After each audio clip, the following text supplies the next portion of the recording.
Supreme court தலைமை நீதிபதி விலகல். தேர்தல் கமிஷனர் நியமன வழக்கால் வெடித்த சலசலப்பு. வணக்கம் நண்பர்களே. தேர்தல் கமிஷனர்களை நியமனம் செய்யக்கூடிய வழக்கு ஒன்று சுப்ரீம் கோர்ட்டில் தொடரப்பட்டது. அந்த வழக்கை தலைமை நீதிபதி சூரியகாந்த் அமர்வு விசாரிப்பதாகவும் கூறப்பட்டது.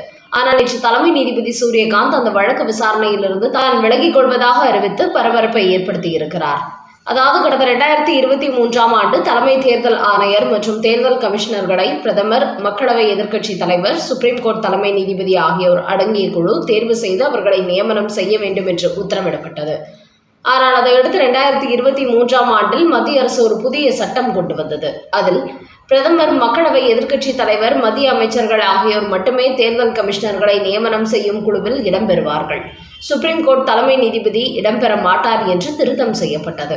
ஆனால் தேர்தல் கமிஷனர்களை நியமனம் செய்யும் குழுவிலிருந்து உச்சநீதிமன்ற தலைமை நீதிபதி நீக்கப்பட்டதை எதிர்த்து சுப்ரீம் கோர்ட்டில் பல வழக்குகள் தொடரப்பட்டன. அந்த வழக்கு நேற்று உச்சநீதிமன்றத்தில் தலைமை நீதிபதி சூரியகாந்த் பஞ்சோலி அமர்வில் விசாரணைக்கு வந்தது.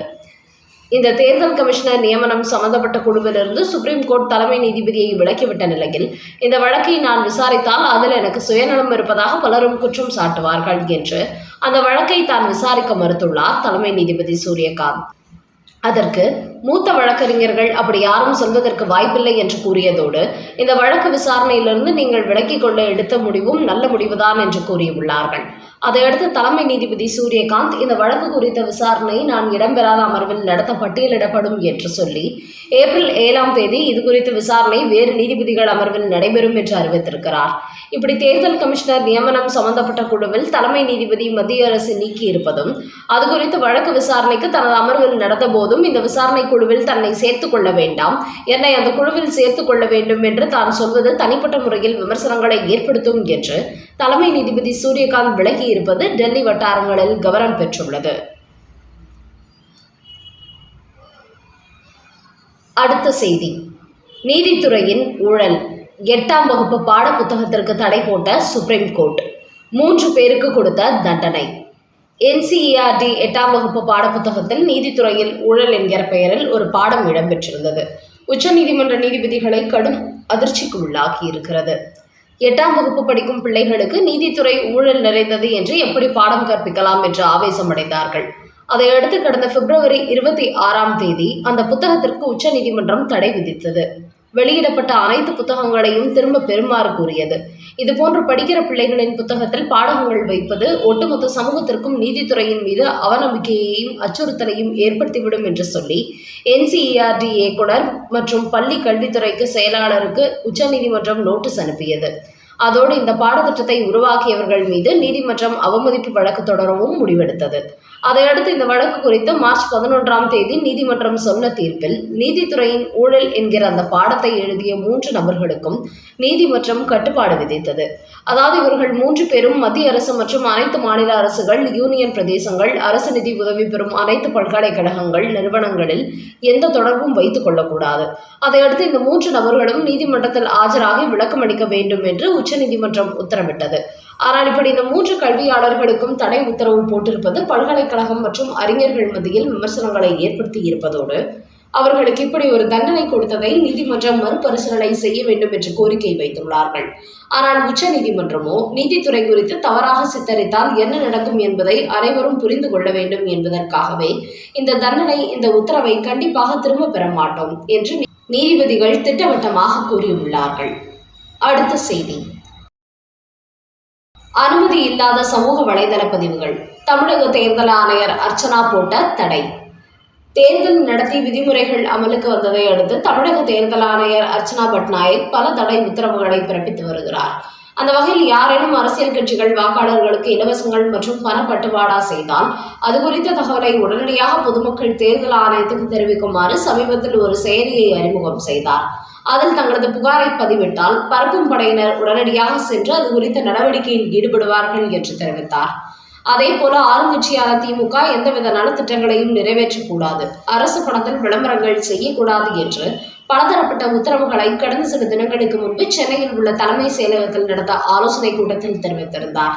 இந்த நிலையில் நேற்று அவர் இன்னொரு அறிக்கையை வெளியிட்டுள்ளார். அதில் ஏஐ என்கிற செயற்கை நுண்ணறிவு மூலம் உருவாக்கப்பட்ட அல்லது டிஜிட்டல் முறையில் செய்யப்பட்ட வீடியோக்களில் ஒருவரது அனுமதியின்றி அவரது அடையாளம், குரல், தோற்றத்தை தவறாக சித்தரிப்பது, வாக்காளர்களை திசை திருப்பக்கூடிய உள்ளடக்கங்களை பதிவிடுவது முற்றிலுமாக தடை செய்யப்படுவதாக அறிவித்திருக்கிறார். அப்படி யாரை பற்றியும் யாரேனும் சித்தரித்து சோசியல் மீடியாவில் சட்டவிரோதமாக வீடியோக்களை பதிவிட்டால் அது குறித்து 3 மணி நேரத்திற்குள் தக்க நடவடிக்கை எடுக்கப்படும் என்றும் அவர் எச்சரித்திருக்கிறார்.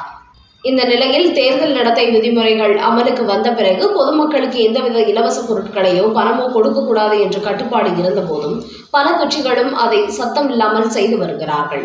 இந்த நிலையில் தான் வேலூர் மாவட்டத்தில் மாநகராட்சி பெயர் சுஜாதா அங்குள்ள இளைஞர்களுக்கு தமிழக அரசின் விளையாட்டு உபகரணங்கள் வழங்கியதாக குற்றச்சாட்டு எழுந்த நிலையில் அவரை பறக்கும் படையினர் சம்பவ இடத்திற்கே சென்று கைது செய்து துரித நடவடிக்கை எடுத்துள்ளனர். அடுத்த செய்தி, 6 சீட் கண்டிப்பாக வேண்டும், 1 சீட் குறைந்தால் கூட மீண்டும் அழைக்க வேண்டாம், திமுகவுக்கு கெடு விதித்த சிவிஎம் சண்முகம். தற்போது திமுக கூட்டணியில் காங்கிரஸ் கட்சி தொகுதி பங்கீடு பிரச்சனை ஒரு வழியாக முடிவுக்கு வந்துவிட்ட நிலையில் தற்போது விசிக, கம்யூனிஸ்ட் கட்சிகள் தொகுதி பங்கீடு விவகாரத்தில் சலசலப்பை ஏற்படுத்தி கொண்டு வருகிறார்கள். குறிப்பாக தேமுதிக, மக்கள் நீதி மய்யம் கட்சிகளின் வரவினால் ஏற்கனவே கூட்டணியில் இருந்த சில கட்சிகளுக்கு 2 தொகுதிகள் வரை குறைத்துள்ளார் மு.க. ஸ்டாலின். என்றாலும் சிபிஐ கட்சி போன்ற 5 கட்சிகள் வைத்துக் கொள்ளுங்கள் என்று சிபிஎம் இடத்தில் திமுக கூறிய நிலையில் அதை அக்கட்சியின் மாநில செயலாளர் சண்முகம் ஏற்றுக்கொள்ளவில்லை. நாங்கள் எல்லாம் திமுக கூட்டணியில் நீண்ட காலம் இணைந்து வருகிறோம். நேற்று வந்த தேமுதிகவுக்கு 10 தொகுதிகள் 1 ராஜ்யசபா சீட்டா என்று அவர் கடுமையான கேள்வி எழுப்பியிருக்கிறார். இதே கேள்வியை தான் திருமாவளவனும் எழுப்பி வருகிறார் என்பது குறிப்பிடத்தக்கது. இந்த நிலையில் சிபிஎம் சண்முகத்திடத்தில் 4 கட்ட பேச்சுவார்த்தை நடத்திய பிறகும் எந்த முடிவும் ஏற்படவில்லை. 5 தொகுதி என்பதால் அவர் ஏற்க மறுத்துள்ளார். அதையடுத்து சிபிஎம்மிற்கு 6 தொகுதிகள் 1 தொகுதி குறைந்தால் கூட மீண்டும் பேச்சுவார்த்தைக்கு எங்களை அழைக்க வேண்டாம் என்று கூறி திமுகவுக்கு கெடு வைத்துள்ளாராம் சண்முகம். அதாவது மார்ச் 23ஆம் தேதி சிபிஎம் மாநில நிர்வாக குழு கூட்டம் நடைபெறுகிறது. அதற்குள் தொகுதி பங்கீடை முடிக்க வேண்டும். ஒருவேளை திமுக இறங்கி வரவில்லை என்றால் நாங்கள் எங்கள் முடிவை அன்றைய தினம் கூறிவிடுவோம் என்று சிபிஎம் சண்முகம் அறிவித்திருக்கிறார். இதன் காரணமாக திமுக கூட்டணியில் சிபிஎம் நீடிக்குமா, இல்லை 6 தொகுதி தரவில்லை என்று வெளியேறுமா என்பது 23ஆம் தேதி தெரிய வரும். அதே போன்றுதான் தேமுதிகவுக்கு 10 தொகுதி என்று மு.க. ஸ்டாலின் ஏற்கனவே கூறிவிட்டதால் விடுதலை சிறுத்தை கட்சி திருமாவளவனும் தங்களுக்கு 7 தொகுதி கொடுத்திருப்பதால் அது திருப்தி இல்லை, தேமுதிகவை போன்று தங்களுக்கும் 10 தொகுதி தர வேண்டும் என்று மு.க. ஸ்டாலினுக்கு செக் வைத்துள்ளார். இதன் காரணமாக தொடர்ந்து திமுக கூட்டணியில் தொகுதி பங்கீடில் இழுபறி நீடித்து வருகிறது.